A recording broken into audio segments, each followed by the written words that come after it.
ছোট আব্বু আর বাবা জীবনে প্রথমবার দাদাজানের উপর কথা বলেছিল আমার হয়ে। বলেছিল আমি তাদের মেয়ে, আগে মেয়ে তারপর ছেলের বউ হব। দাদাজান পুরনো রীতির মানুষ, রীতিনীতি পুরনো ধারার তার। সে আমাকে তার রীতিতে বড় করতে চেয়েছিল, কিন্তু সেসব করার আগে প্রতিবার বাবা মা, ছোট আব্বু, ছোট মা বা সুবা ভাইয়া কেউ না কেউ আমাকে আগলে নিয়েছে। দাদাজান নিজেও আমাকে এতটা ভালোবাসে। আমি বড় হওয়ার পর উনি আমার উপর কঠোর হয়েছেন। তারও যথার্থ কারণ ছিল রোজ, সেগুলো তো তোর অজানা না। আর জঙ্কুক ভাই একটা দীর্ঘ নিঃশ্বাস ফেলে। ছোটবেলা থেকে আমি ওনাকে আমার স্বামী হিসেবে জেনেছি। আমার সবটুকু জুড়ে সত্যি উনি ছাড়া আর কোনো পুরুষের অস্তিত্ব নেই। জানি না কখন কবে কিভাবে এই অনুভূতিগুলো ভালোবাসা হয়ে গেছে। উনি আমাকে ভালোবাসেন না, সেটা সত্য। হয়তো আমাকে দেখতেও চান না, চোখের সামনে বাধ্য হয়ে আমার মুখোমুখি থাকতে হয়। তবুও কখনো আমার স্বামী আমাকে অসম্মান করেনি, অবহেলাও করেনি, যত্ন নেয়নি, ভালোবাসেনি, কিন্তু অমর্যাদাও হতে দেয়নি। সে আমাকে স্ত্রী হিসেবে নাই রাখো, তাতেই বা ক্ষতি কি? আমার জীবনে অন্য কোনো পুরুষের ছায়াও চাই না আমি। তোমার কখনো ইচ্ছে হয় না এই যে তুমি এত সুন্দর, তোমার প্রশংসা সবাই করে, সবাই তোমাকে ভালোবাসে, তোমার ইচ্ছে হয় না তোমাকে জঙ্কুক ভাইয়া দেখুক, ভালোবাসি বলুক, কাছে টানুক, তোমাকে নিয়ে ভাবুক? জঙ্কুক ভাই ফিরে না চাইলে তোমার কষ্ট হয় না? তোমাকে এড়িয়ে গেলে কড়া কথা শোনালে চোখে পানি আসে না? আমি তো রক্ত মাংসে করা মানুষ রোজ, আধ্যাত্মিক কিছু তো না। সব ইচ্ছেই হতো কোনো একটা সময়, মনে হতো আমার সৌন্দর্য, রূপ, গুণ সবই বৃথা। এখন আর ইচ্ছা হয় না। যতবার আমি ওনার দিকে তাকাই বা ওনার চোখে পড়েছি, উনি দৃষ্টি ফিরিয়ে নিয়েছেন, যেন আমি ওনার কাছে ঘৃণিত কোনো পাপ। এখন আমিও ওসবে অভ্যস্ত হয়ে গেছি। আমিও চাই না আমার উপর ওনার দৃষ্টি পড়ুক। এই দৃষ্টি যখন আমার উপরে পড়ে আর উনি ফিরিয়ে নেন, তখন অনেক নিকৃষ্ট লাগে নিজেকে। তার চেয়ে ভালো নাই দেখুক আমাকে, আমি পর্দার আড়ালেই সুন্দর। ভালো নাই বাসুক, ঘৃণার পাত্রেও কখনো না করুক। যখন জেনেছ জঙ্কুক ভাই অন্য কাউকে ভালোবাসে, তুমিও তো এই বিয়েটা করতে চাওনি, দাদুর পায়ে পড়ে কেঁদেছিলে। মুখ ফুটে একবার কেন বললে না? তাহলেই তো এভাবে আর কষ্ট পেতে হতো না। গিয়েছিলাম দাদুর কাছে বলতে, জঙ্কুক ভাইকে বিয়ে করতে চাইনি আমি। জঙ্কুক ভাই চায় না আমাকে, আমি চাই না তার জীবনের দ্বিতীয় নারী হতে। পারিনি বলতে। দাদু বোধহয় বুঝেছিল আমার মনের কথা, তার চোখে পানি ছিল, ওই পানি আটকে ছিল আমার রোজ। রোজতে দুজনেই কিছুক্ষণ নীরব থাকে, তারপর তে বলে, রোজ, কারো জীবনে দ্বিতীয় নারী হোস না। তুই কখনো যদি হারিয়ে যাস, বিরহের গানেও সে তার প্রথম নারীকে স্মরণ করবে, তোকে না। দুজনেই চুপ করে থাকে, খোলা আকাশের দিকে তাকিয়ে আছে ওরা। জঙ্কুক খুব সাবধানে স্থান ত্যাগ করলো। সন্ধ্যায় কাকা পেয়ে জ্বর উঠল তেহংয়ের। রোজ জঙ্কুককে জানালো সে কথা। জঙ্কুক বাড়ি ফিরেই তে আর রোজকে সাথে নিয়ে দিনাজপুর শহরে রওনা হলো। জ্বরে অচেতন তেহং জঙ্কুকের কোলে, পাশে গাড়িতে বসে আছে রোজ। ড্রাইভারকে দ্রুত গাড়ি চালাতে নির্দেশ করলো জঙ্কুক। হসপিটালে ডক্টর তেহংকে স্যালাইন লাগালো। শরীর ভীষণ দুর্বল তার, জ্বরের প্রকোপ তাই দুর্বল শরীরে সহ্য করতে পারছে না। প্রায় 3 ঘন্টা পর স্যালাইন শেষ হলো। ডক্টর ডিসচার্জ করে দেয় ওদেরকে। ক্যাবিন থেকে বেরোতেই তেহংয়ের চোখ যায় সামনে একজন মধ্যবয়স্ক নারীর দিকে, পরনে শাড়ি তার। তেহং থেমে যেতে রোজ জঙ্কুক তাকায় তেহংয়ের দিকে। তে অস্পষ্ট সুরে ওড়ায়, মা। জঙ্কুকের হাত থেকে নিজের হাতটা ছাড়িয়ে এক প্রকার ছুটে যায় তেহং। মহিলাটির সামনে দাঁড়ায়, ডাকে তেহং, মা, মা, তুমি এটা? মা দেখো, আমি তে, চিনতে পারছো আমাকে? আমি তেহং মা, তো তোমার মেয়ে। ইয়ঞ্জন এক দৃষ্টিতে তাকিয়ে রইল তেহংয়ের দিকে। তে কান্না করছে, অবাধ্য চোখের পানি গড়িয়ে পড়ছে চোখ থেকে, ঠোঁট কাঁপছে। রোজ তেহংয়ের কাছে যেতে চাইলে জঙ্কুক থামিয়ে দেয়। তে ইয়ঞ্জনের হাত নিজের গালে চেপে ধরে। ইয়ঞ্জন ছাড়িয়ে নেয় হাতটা। মা। কে মা? আমার কোনো মেয়ে নেই, তুমি ভুল ভাবছো। মা। একজন বয়স্ক লোক পেছনে দূর থেকে ডাকে ইয়ঞ্জনকে। ইয়ঞ্জনের হাতটা আবার ধরতে চায় তেহং, কিন্তু সে সুযোগ দিল না ইয়ঞ্জন। পাশ ফিরে জঙ্কুককে দেখলো, চিনতে পারলো ওকে। জঙ্কুক, ধরো তোমার বোনকে। জঙ্কুক তেয়ংয়ের হাতটা টেনে নিল, তেয়ংকে এক হাতে জড়িয়ে নিল নিজের সাথে। ইয়ঞ্জনকে উদ্দেশ্য করে বলল, বোন না, আমার স্ত্রী, আপনি যেতে পারেন, ও ছুটবে না আপনার পেছন। ইয়ঞ্জন বোধহয় অবাক হলেন বেশ। এক নজর জঙ্কুক ও তেয়ংকে দেখলো, আর একবার রোজকে দেখলো, এরপর চলে গেল স্থান ত্যাগ করে। ইয়ঞ্জনের চলে যাওয়ার দিকে নিবিষ্ট দৃষ্টিতে চেয়ে রইল তেয়ং। কানও থেমে গেল তার। জঙ্কুকের থেকে ছাড়িয়ে নিল নিজেকে। রাত 1টার কোঠায় তেয়ংকে নিয়ে বাড়ি ফিরল ওরা। গাড়িতে সিটের সাথে হেলান দিয়ে বসেছিল তেয়ং, নিঃশব্দ সে। বাড়ি ফিরেও কোনো কথা বলেনি তেয়ং, তবে স্বাভাবিকভাবেই খাবার খেয়েছে। আজ ব্যতিক্রম করলো জঙ্কুক, তেয়ংকে একা রেখে গেল না ছাদে। রাতে শেষ প্রহরে কারো ফুপিয়ে কান্নার আওয়াজে ঘুম ভেঙে যায় জঙ্কুকের। উঠে বসে জঙ্কুক, দৃষ্টি যায় সামনে জায়নামাজে বসা তেয়ংয়ের দিকে। মনে যাতে মুখ লুকিয়ে কাঁদছে তেয়ং। তে ভীষণই চাপা স্বভাবের। রোজ ছাড়া কখনোই কারো কাছে নিজেকে প্রকাশ করতে পারে না তে। কষ্টে দুমড়ে মুচড়ে গেলেও সহজে কাঁদতে দেখা যায় না তাকে। জঙ্কুক থেকে শেষবার কাঁদতে দেখেছিল বিয়ের আগের দিন রাতে, যখন বসার ঘরে বোগাম সাহেবের পায়ে বসে খাচ্ছিল তেয়ং। আর কখনো তেয়ংকে কাঁদতে দেখেছে বলে মনে পড়ছে না জঙ্কুকের। ফজরের আজান পড়ে, তখনও জায়নামাজে তেয়ং দু হাঁটুতে মুখ গুজে বসে আছে। কারো উপস্থিতি পাশে টের পেতেই মাথা তলিতে পাশে জায়নামাজ বিছিয়েছে জঙ্কুক। জঙ্কুক হাত বাড়ায় তের দিকে উঠে দাঁড়ানোর জন্য, ইশারা করে হাতটা ধরতে। তে উঠে দাঁড়ায় জঙ্কুকের হাত ধরে। দুজন একসাথে নামাজ আদায় করে প্রথমবারের মতো। নামাজ শেষে তেয়ংয়ের মাথায় হাত রাখলো জঙ্কুক। তে কান্না থামিয়েছে সে অনেক আগে। ঘুমাসনি রাতে? কিছু বলল না তে, মাথা নিচু করে বসে আছে চুপচাপ। তুই অসুস্থ, বিশ্রাম নে, এসব ভেবে আরো অসুস্থ হবি। একটা প্রশ্ন করবো আপনাকে, বলবেন আপনি? বল। আমি ছোট ছিলাম, আপনি তো বড় ছিলেন।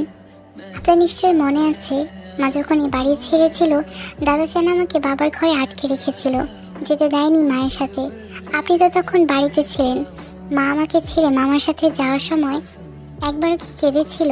নানাভাই যখন মাকে নিয়ে গিয়েছিল, একবারও কি মা দেখতে চায়নি আমাকে? জঙ্কুক তাকায় তেয়ংয়ের দিকে, চোখে পানি টলটল করছে, তবুও গড়াচ্ছে না। কি ভীষণ মায়াবী ওই চেহারাটা। জঙ্কুকের মায়া হলো বেশ। এ বাড়িতে জঙ্কুক ভাই বোনেদের মধ্যে এ অবধি সবচেয়ে কম কথা বলেছে তেয়ংয়ের সাথে। আদৌ কখনো ঠিকমতো ওদের কথা হয়েছে বলে মনে পড়ছে না জঙ্কুকের। জঙ্কুক যখন বাড়ি ছেড়ে রাজধানী পড়ার জন্য পাড়ি জমিয়েছিল, তে তখন 5 বছরের ছিল। ওদের বয়সের ব্যবধান 10 বছরের। বছরে 2-1 বার বাড়ি ফেরা হতো জঙ্কুকে। তে সবসময় লুকিয়ে চড়িয়ে বেড়াতো। জঙ্কুককে রোজ আর তে দুজনে ভীষণ ভয় পায়। ভুলেও কখনো জঙ্কুকের সামনে পড়লে মাথা নিচু করে ওনা টানতো মাথায় তে। তের এমন ভিতরূপ মাঝে মাঝে জঙ্কুকের কাছে ভীষণ হাস্যকর লাগতো। মনে হতো ওকে কেমন আছে জিজ্ঞেস করলে ও জ্ঞান হারাবে। জঙ্কুক থেকে কখনোই অপছন্দ করতো না, তবে রোজ আর তে দুজনে ওর কাছে সমান ছিল। তে সম্পর্কে বা রোজের সম্পর্কে কখনোই ধারণা ছিল না জঙ্কুকের। বিয়ের পর যেটুকু চোখের সামনে পড়েছে ঠিক ততটুকুই জানে সে। জঙ্কুক একটা দীর্ঘ নিঃশ্বাস ফেলে। হ্যাঁ, কেঁদেছিল, দেখতে চেয়েছিল তোকে, সঙ্গেও নিতে চেয়েছিল, কিন্তু উপায় ছিল না। দাদা চান তোকে এভাবে আটকে রাখতেন না, কিন্তু মেজো চাচির বিয়ে হচ্ছিল। ওই নতুন সংসারে তোকে পাঠাতে চায়নি দাদু। যে বাড়িতে ওনার বিয়ে হয়েছে তাদের বোধহয় দাদু চেনে। তুই এ বাড়ির মেয়ে, আমাদের বাড়ির মেয়ে অন্য বাড়িতে বড় হবে, এটা বাড়ির কেউই চায়নি। তুই চাচা জানের একমাত্র সন্তান, তার সেই স্মৃতি। তাই বাবা আর দাদা চান তোকে এ বাড়ি থেকে যেতে দেয়নি। মা কখনো খোঁজ নিয়েছিল আমার? সেটা জানি না আমি। তে আর কোনো প্রশ্ন করলো না, কিছুক্ষণ নীরব থেকে উঠে গেল। জঙ্কুক ডাকলো না তেয়ংকে। সকালে নাস্তা করতে গেলে টেবিলে তেয়ংকে পেল না জঙ্কুক। একপাশে দাঁড়িয়ে দাঁতে নখ কাটছে রোজ, পাশে রূপা। তে কোথায়? চাচ্চু রুমে। জঙ্কুকের মনে হলো ও কিছু ভুল শুনেছে, আবার জিজ্ঞেস করলো, কার রুমে? রোজ একটু শুকনো ঢোক গিল, ধীরে বলল, সুবিন চাচ্চুর ঘরে। চাবি কোথায় নিয়ে পেয়েছে ওই মেয়ে? ও ঘরে কি করছে? ও কখন গেছে? দাদা যান চাবি আবারে দেয়া গেছিল ভাইজান, সে অনেক আগে। আবারে যাইতে মানা করে নাই দাদা যান, ভরে আছে ওই ঘরে। জঙ্কুক চলে গেল সেদিকে, পেছনে পেছনে গেল রূপা ও রোজ। সুবিনের মৃত্যুর পর যেদিন নিয়ন্ত্রণকে তার বাবা ও ভাই এ বাড়ি থেকে নিয়ে গিয়েছিল, সেদিন তেয়ংকেও সঙ্গে নিতে চেয়েছিল তারা। তেকে বোগাম ওই ঘরে আটকে রেখেছিল। তের মামা আর নানা ওকে নেয়ার জন্য বেশ ঝামেলা করেছিল। তের নানা বাড়ির অবস্থাও বেশ অবস্থা সম্পন্ন। জাঙ্কুকদের মতো এত বর্ণাঢ্য না হলেও তাদের প্রতিপত্তি বেশ। সেদিন ছোট্ট তেয়ংকে ঘরে একলা আটকে রাখার দরুন ভয় পেয়েছিল ভীষণ। ইয়নচন্দের চলে যাওয়ার পর জিন ছুটে এসেছিল এই ঘরে। তেয়ংকে ভয়ে অজ্ঞান পড়ে থাকতে দেখেছিল তারা। ওই অনুশোচনায় সুবিন সাহেবের ঘর বোগান সাহেব তালা দিয়েছিল। এই 15 বছরে কখনো ওই ঘরে কাউকে যেতে দেওয়া হয়নি। তেয়ংও কখনো যেতে চায়নি সে ঘরে। তেয়ংয়ের 18 বছরের জন্মদিনের দিন বোগান সাহেব ওই ঘরের চাবি দিয়েছিল তেয়ংকে, তবে তে কখনোই যায়নি সেখানে। জঙ্কুক রোজ রূপা যায় সুবিনের রুমের সামনে। রুমের দরজা জানালা সব খোলা, একটা হলদে বাল্ব জ্বলছে ঘরে। ধুলোর মোটা আস্তরণ পড়ে গেছে ঘর জুড়ে, সবকিছু ধুলোয় মাখামাখি। রুমের দরজায় দাঁড়িয়ে ঘরে সব দেখতে পাচ্ছে জঙ্কুকরা 3 জন। তে ধুলো জমা বিছানায় বসে আছেন, গায়ে একটা পাতলা সুতির শাড়ি। আলমারিটা খোলা, সুবিন আর ইয়নচনের অনেক পুরনো কাপড় ঝুলছে সেখানে। তেয়ং সুবিনের একটা সাদা শার্ট এক হাতে বুকে জড়িয়ে আছে, অন্য হাতটা পুরনো একটা অ্যালবামে। বিছানায় ছড়িয়ে ছিটে আছে সুবিন আর ইয়নচনের ব্যবহার করা অনেক জিনিসপত্র। তে এক মনে অ্যালবামের একটা ছবি দেখছে। ফোটায় ফোটায় একে একে চোখে কার্নিশ বেয়ে গালে গড়াচ্ছে অশ্রুকণারা। লাল হয়ে আছে সমস্ত মুখশ্রী। হয়তো খুব করে কেঁদেছে সে এতটা সময়। ওকে সান্ত্বনা দেওয়ার ভাষা কারো কাছে নেই। রোজ আর রূপা মুখ চেপে কাঁদছে। শক্ত পুরুষ মানুষ জঙ্কুক, কান্না ওর ধাঁচে নেই। জঙ্কুক মৃদু স্বরে ডাকে তেয়ংকে। তে তে তে তাকায় জঙ্কুকের দিকে, আবার তাকায় অ্যালবামের দিকে। আমার বাবা আর আমি। জঙ্কুক এগিয়ে আসে তেয়ংয়ের দিকে, হাত থেকে অ্যালবামটা নিয়ে নেয়। সামনে তেয়ংকে কোলে নিয়ে সুবিনের একটা ছোট্ট ছবি। রঙিন ছবিটায় বাবা আর মেয়ে দুজনের মুখে কি হাসি। জঙ্কুকের মনে হলো কেউ তার হৃদয়টা মুচড়ে ধরেছে। জঙ্কুক তাকালো তেয়ংয়ের দিকে। ওর মতো শক্ত মানুষের এই ছবিটা দেখার পর এতটা খারাপ লাগছে। তাহলে 15 বছর পর মৃত বাবার সাথে তেয়ংয়ের নিজের ছবি দেখতে কেমন লাগছে ভাবতেই জঙ্কুকের মনটা বিষিয়ে এলো। জঙ্কুক অ্যালবাম রেখে টেনে তুললো তেয়ংকে, নিয়ে যেতে চাইলো তেয়ংকে রুম থেকে। অন্য হাতে আঁকড়ে ধরলো জঙ্কুকের হাতটা। না, আমি আমার বাবার কাছে আরেকটু থাকতে চাই, যাব না আমি। তেয়ংয়ের কথায় কি কাতরতা আর কি করুণ তেয়ংয়ের সেই কণ্ঠস্বর। জঙ্কুক আর থামলো না, থাকতে দিল না তেয়ংকে ওই ঘরে। টেনে সঙ্গে নিয়ে গেল। তে বারবার ছুটে যেতে চাইছে জঙ্কুকের থেকে। জঙ্কুক বহু কষ্টেও থামাতে পারছে না তেয়ংকে। এ জীবনে তেয়ংকে কখনো এতটা অবাধ্য হতে দেখেনি কেউ। জঙ্কুক তেয়ংকে নিয়ে রুমে যায়। রোজ অনেক কষ্টে শান্ত করে তেয়ংকে। জঙ্কুক চলে যায়। বিকেলে জিবিন, সুগা আর ইউনো ফিরে আসে তেয়ংয়ের কথা শুনে। সারাদিনেও তে কিছুই খায়নি, কারোর সাথে কথা বলছে না তে। জঙ্কুক ভীষণ ব্যস্ত ছিল সারাদিন। দুপুরেও বাড়ি ফেরার সময় পায়নি সে। তবুও সুগা, রোজ আর ইউনোকে কল করে কয়েকবার খোঁজ নিয়েছে তেয়ংয়ের। সুগা আর ইউনোকে বাড়িতে থাকতে বলেছে জঙ্কুক। জঙ্কুক বাড়ি ফিরলেও রাত 10টার পর। তে কোথায়? ছাদে। খেয়েছি কিছু? না ভাইয়া। তোরা খাবার খেয়ে ঘুমিয়ে পড়। ভাই আমি আছি, যা। জঙ্কুক চলে যায়, ফ্রেশ হয়ে যায় ছাদের দিকে। ছাদে তেয়ং বেঞ্চে বসে আছে, দৃষ্টি দুর্বোধ্য আকাশে। শীতের রাত, হালকা কুয়াশাচ্ছন্ন চারিদিক। ঠান্ডা বাতাসে শরীর হিম হয়ে যাওয়ার জোগাড়, অথচ তেয়ং একটা পাতলা গোল জামা পরে আছে। জঙ্কুক এমনই কিছু ধারণা করেছিল, তাই ছাদে আসার সময় একটা চাদর নিয়ে এসেছিল। জঙ্কুক পেছন থেকে চাদরটা জড়িয়ে দিল তেয়ংয়ের গায়ে। তে বসে রইল আগের ন্যায়। জঙ্কুক হালকা কাশলো, তেয়ংয়ের মনোযোগ আকর্ষণ করতে। তে অভিব্যক্তিহীন রইল। জঙ্কুক ছাদের রেলিংয়ে হেলান দিয়ে দাঁড়ালো তেয়ংয়ের মুখোমুখি। জানিস আজ সারাদিন কোথায় ছিলাম? তে তাকায় জঙ্কুকের দিকে। বিনা কারণে কোনো কথার বা কাজে কৈফিয়ত দেওয়ার মানুষ জঙ্কুক না, অন্তত তেয়ংকে তো নাই।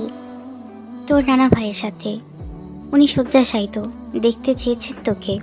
আপনি ও বাড়িতে কেন গিয়েছিলেন? আমিও বাড়ি গিয়েছিলাম তোর প্রশ্নের উত্তর খুঁজতে। আমার কোন প্রশ্ন? মেঝো চাচিকে তোর নানা ভাই শহরে নিয়ে গিয়েছিল। ওনারই কোনো এক ব্যবসায়ী বন্ধুর ছেলে থাকে সেখানে। ওনার কাছেই বিয়ে হয়েছিল তার। প্রথমে তোকে গ্রহণ করতে চায়নি ও বাড়ির লোকেরা, তবে শেষে মেঝো চাচির নতুন স্বামী পরিবারের বিরুদ্ধে গিয়েও সঙ্গে নিতে চেয়েছিলেন তোকে। দাদাজান এসব শোনার পর তোকে চাচির সঙ্গে আর যেতে দেননি। উনি চাননি তুই এমন একটা বাড়িতে বেড়ে ওঠ যেখানে তোকে কেউ চাইবে না। না তোর আপনজন থাকবে। বাবা, ছোট আব্বু, মা, ছোট চাচি সবাই দাদাজানের পাশে ছিল। তোর নানা ভাই আর দাদাজান দুজন বন্ধু ছিলেন। এসব বিষয়ে ওনাদের মধ্যে অনেক ঝামেলা হয়েছিল। দাদাজান যখন তোকে চাচির সাথে দিতে অস্বীকৃতি জানায়, তখন তোর নানা নিজের কাছে নিয়ে যেতে চেয়েছিল তোকে। তবে দাদাজানের জেদের কাছে পেরে ওঠেননি উনি। সে জেদে ইয়ঞ্জু চাচিকে ওয়াদা করিয়েছিলেন যেন চাচি তোর কোনো খোঁজ না নেয়, কখনো যোগাযোগ না করে তোর সাথে, কোনো সম্পর্ক না রাখে এ বাড়ির সাথে। চাচি জানতো দাদাজান আর বাবা থাকতে তোকে কখনো আর পাওয়া যাবে না, সম্ভব না তোকে তার সাথে নেওয়া। তাই তোর নানা ভাইয়ের কথা রাখতে বাধ্য হয়েছিলেন তিনি। আজও ওয়াদা খেলাফ করেননি তিনি। তাহলে তো সবই ঠিক আছে, সবাই যে যার অবস্থায় ভালোই আছে। আমি, আপনার মেঝো চাচি আর তার বাবা সবাই ভালো আছি। তাহলে আমাকে দেখতে কেন চাইছেন উনি? যা দূরের থেকে ভালো সেটা দূরেই থাকা শ্রেয়। তীর থেকে এমন প্রত্যুত্তর আশা করেনি জাঙ্কুক। বিস্ময়ে তীর দিকে তাকিয়ে আছে সে। আবার একবার দেখে বলল, তোর নানা ভাই অসুস্থ দেও, তিনি শয্যাশায়িত। উনি তোকে এক নজর দেখতে চেয়েছে। এ বাড়ির বাইরে আর আমার কেউই নেই, না ছিল, না আছে, আর না হবে। আমি কাল আপনাকে কয়েকটা প্রশ্ন করেছিলাম, সে কথার উত্তর আপনি আমাকে তখনই দিয়েছিলেন।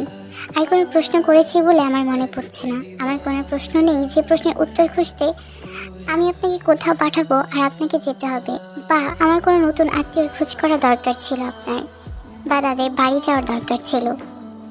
তেউংয়ের এমন করার কথায় জাঙ্কুকের বিস্ময় মাত্রা বাড়লো আরও এক ধাপ। তেউং কখনো এমনভাবে কথা বলে না, বা জাঙ্কুককে বলবে সে কথা কখনো ভাবেনি জাঙ্কুক।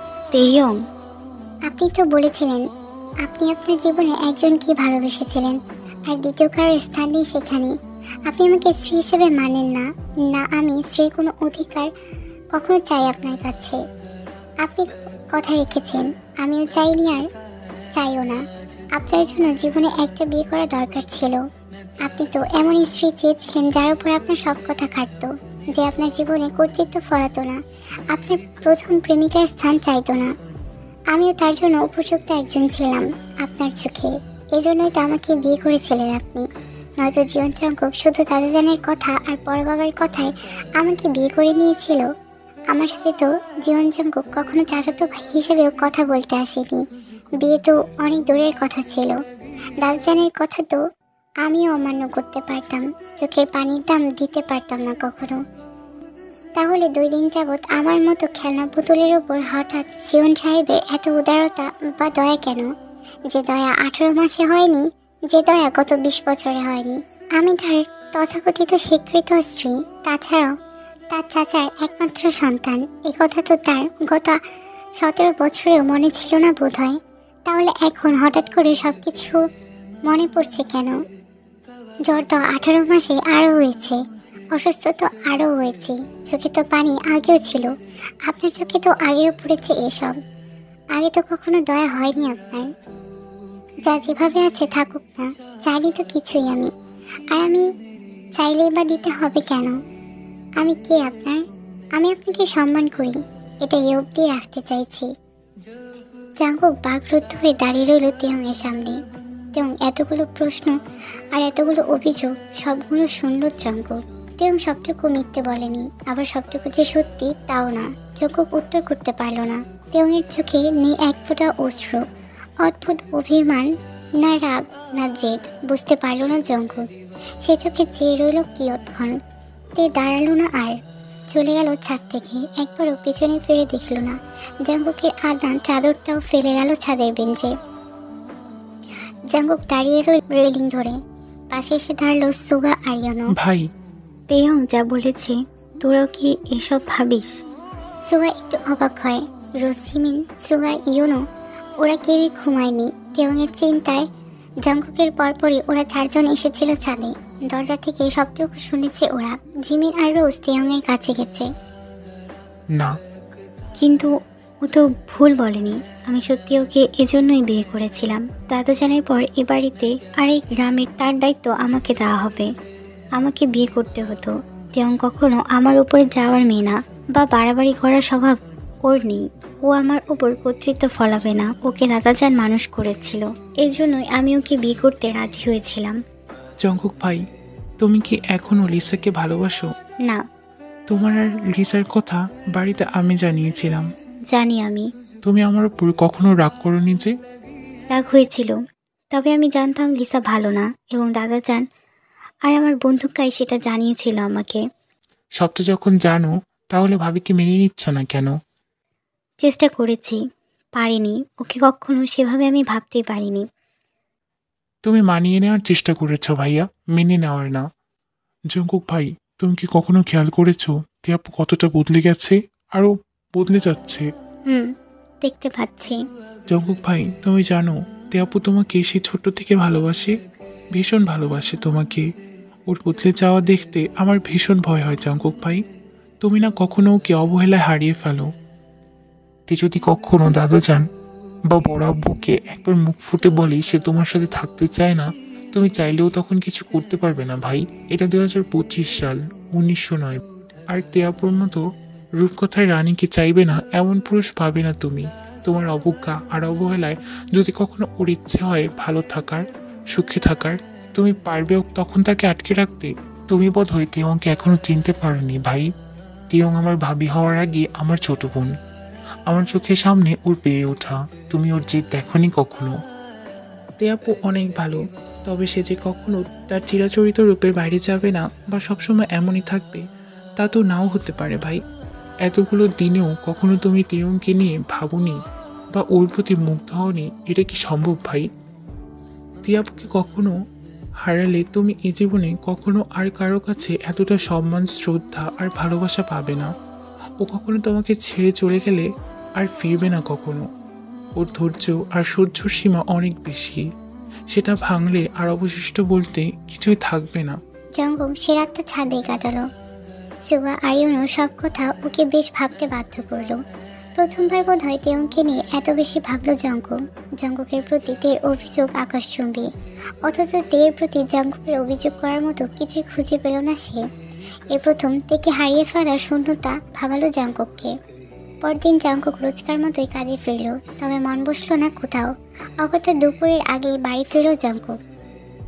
বসার ঘরে তে ছাড়া সবাই আছে, একসাথে বসে আছে সবাই। জঙ্গক সোফায় বসলো। সুগা ইউনো নেই এখানে, ওদেরকে কাজের জন্য কোথাও পাঠিয়েছে জঙ্গক। রূপা পানি আনলো। তে কোথায় জিমিন? পুকুর পাড়ে। জঙ্গক চলে যায় পুকুরের দিকে। তেও পুকুরের পানিতে পা ভিজিয়ে বসে আছে। পরনে গাঢ় সবুজ একটা জামা, লম্বা চুলগুলো খোপায় বাঁধা। জঙ্গক তেউঙের পেছনে এসে দাঁড়ায়। পরনে একটা লুঙ্গি আর একটা শার্টটা ঘামে ভিজে লেপ্টে আছে শরীরে। তেউং জঙ্গকের উপস্থিতি টের পায়, কিন্তু বলে না কিছু।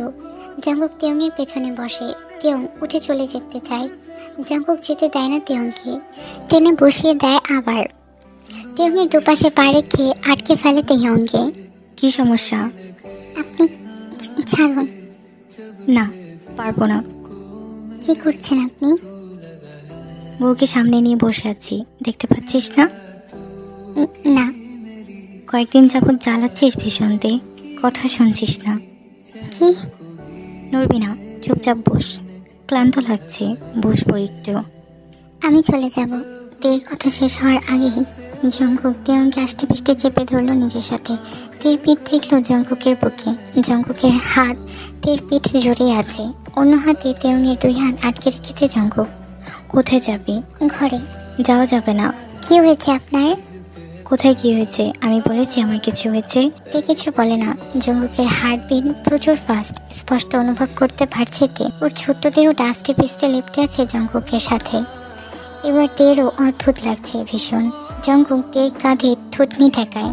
জঙ্কুকের নিঃশ্বাস আছড়ে পড়ছে তেউঙের গলায় ঘাড়ে। শাড়ি কোথায় তোর? তোর কি স্বামী মরে গেছে? কার বিরহ পালন করছিস তুই? কি বলছেন এসব আপনি? আমি প্রশ্ন করেছি কিছু। এমনি পড়েনি। আর কখনো শাড়ি ছেড়ে অন্য পোশাক পরবি না। কেন? আমি চাই না আমার বউ শাড়ি ছেড়ে অন্য কিছু পরুক, তাই পরবি না। আপনি তো জঙ্কুক। জঙ্কুক বেশ জোরে কামড় বসায় তেউঙের গলায়। রক্ত বেরিয়ে যায় তক্ষুনি। তুই আমার স্ত্রী, সেটা যেমনই হোক। তুই আমার স্ত্রী, আমি অস্বীকার করিনি সেটা কখনো। না, অস্বীকার করেছি তোকে। আমার রাগ যে অজানা তো না তোর কাছে। রাগের মাথায় যা বলবো তাই শুনবি, আবার সেটা নিয়ে অভিমান করে দূরেও থাকবি। এটা কি ভালোবাসা বলে? ভালোবাসা? আমার জন্য এটাই ভালোবাসা। আপনি তো আর জঙ্কুক আরেকটা কামড় বসায় তেয়ংয়ের ঘাড়ে। এবারও রক্ত বেরিয়ে গেছে। তুই আমার অনেক ছোটতে, তোকে নিয়ে কখনো এসব ভাবিনি আমি। দাদাজানের অতীব চতুর কৌশল ছিল আমাদের বিয়েটা, সব কিছু মানতে পারছিলাম না আমি, তাই বলে তোকে অপছন্দ করি এই কথা কখন বলেছি আমি? আপনি তো বলেছেন আমাকে কখনো। জঙ্কুক মুখ ডোবায় তেয়ংয়ের গলায়, কামড় দেওয়ার স্থানে রক্তগুলো শুষে নেয়, আলতো চুমু আঁকে। ভুল করেছি, আমার জীবনের সবচেয়ে বাজে ভুল ছিল তোকে দূরে রাখা, সেদিন তোকে ওইসব বলা। আমি সরিতে, আমি ভুল করেছি, মাফ করতে পারবি আমাকে? আর কখনো এমন ভুল হবে না, কথা দিলাম। দয়া করবেন না জিয়ন সাহেব, দয়া দেখে আমার মতো মেয়েকে ভালোবাসবেন না। আমি চাই না কারোর দয়ার ভালোবাসা। জঙ্কুক দিকে ঘোরায় নিজের দিকে, একটা ছোট্ট বাচ্চার মতো তুলে বসিয়ে নেয় নিজের কোলে। জঙ্কুক আর কিছু বলার সুযোগ দিল না দিকে। তে কোমল অষ্টযুগল নিজের সিগারেটে পোড়া বাদামি ঠোঁট চোরার মধ্যে মিলিয়ে নিল। তে আঁকড়ে ধরল জঙ্কুকের শার্ট। জঙ্কুক যেন তের আত্মা অব্দি শুষে নিতে চাইছে, আজ তৃষ্ণার তো চাতক পাখির মতো, আর তার তৃষ্ণা অসীম। তেয়ংয়ের চোখ বেয়ে নোনাজল করালো। জঙ্কুক ছাড়লো তেয়ংয়ের ঠোঁট, সরল না এক সুতাও। তেয়ংয়ের ঠোঁটে ঠোঁট ঘষতে ঘষতে বলল, হ্যাঁ, আমি লিসাকে পছন্দ করতাম, প্রেমের সম্পর্ক করেছিলাম, কিন্তু এখন আমি তোকে ভালোবাসি। তুই আমাকে যতটা ভালোবাসিস ততটা ভালো আমি লিসাকে বাসতে পারিনি তেয়ং। তোর ভালোবাসা আমাকে আজ এখানে এনেছে, তোর রূপ, তোর গুণ, তোর হৃদয়, তোর অসীম অতৃপ্ত ভালোবাসা আমাকে বাধ্য করেছে তোকে নিয়ে ভাবতে, তোর প্রতি মুগ্ধ হতে, সর্বোপরি তোকে ভালোবাসতে।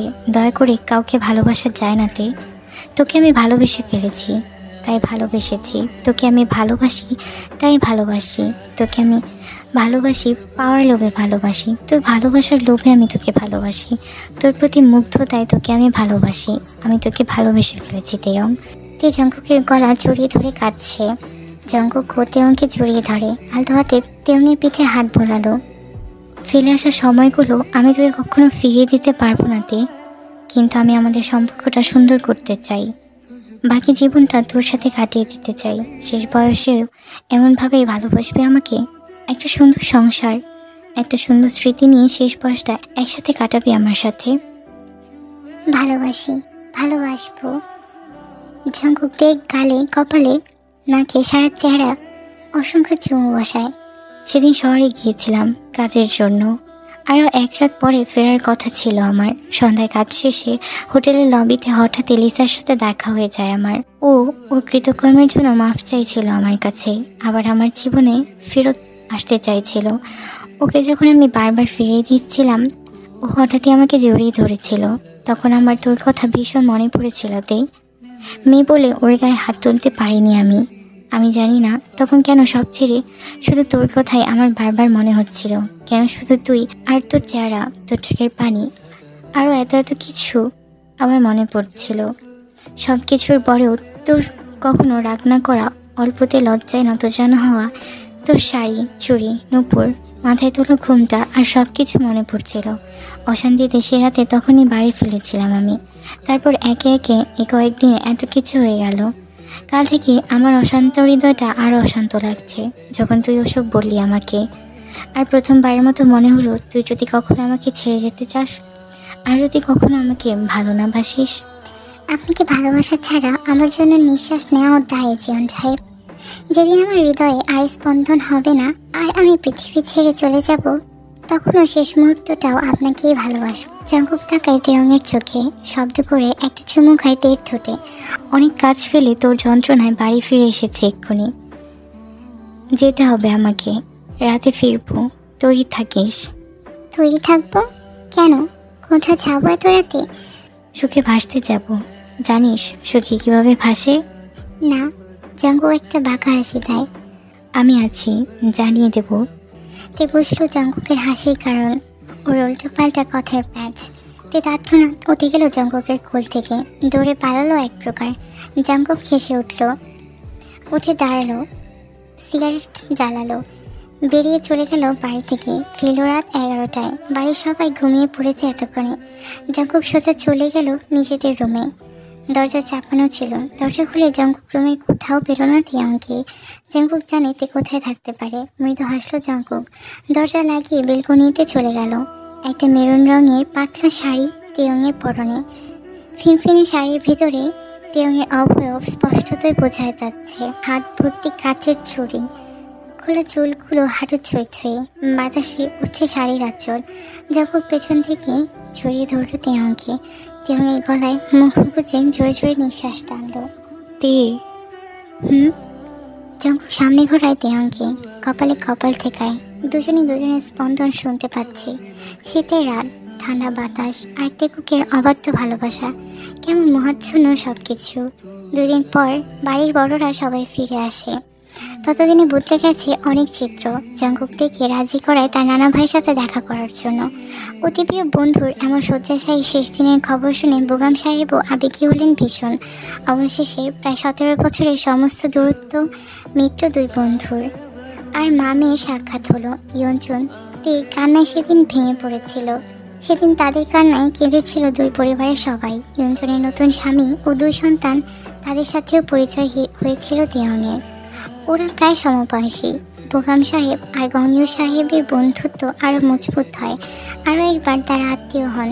2 পরিবার মিলে তের মামা সংকাংয়ের একমাত্র ছেলে কায়ের সাথে রোজের বিয়ে ঠিক করা হয়। তেইয়ংয়ের না পাওয়ার সব ইচ্ছেগুলো জঙ্কুক পূরণ করে। ওরা ওদের জীবনের সমস্ত সুখ আর ভালোবাসা একে অপরের মধ্যে খুঁজে পায়। হয়তো জীবনের শেষ সূর্যাস্তটাও এভাবে একই সাথে পার করবে। বেঁচে থাকুক টেকুকের মতো হাজারো ভালোবাসা।